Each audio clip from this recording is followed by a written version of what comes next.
নমস্কার, সবার সাথে আলাপ হয়ে ভালো লাগলো। আজকে আমার এক্সিবিশনে আমার তো জেনারেলি সব কিছুই হ্যান্ডক্রাফটেড থাকে।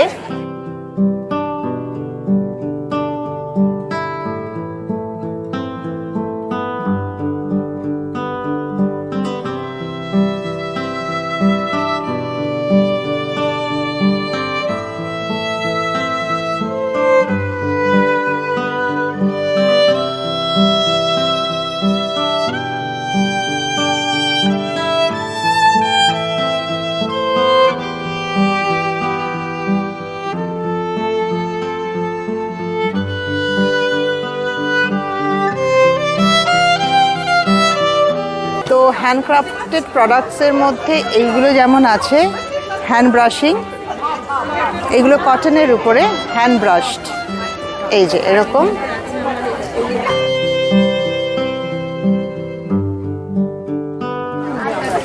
এই যেমন এইটা হচ্ছে কটন সিল্কের উপরে, কিন্তু ভাগলপুরের কটন সিল্ক টেক্সচারটা অনেকটা তসরের মতো, তার মধ্যে পেজলি। এটা একটু ডিফারেন্ট করার জন্য ব্লাউজ পিসটাকে কলমকারি করা হয়েছে। এখন তো সব পুরনো জিনিস ফিরে আসছে, তাই এই ডিজাইনগুলো। That's great.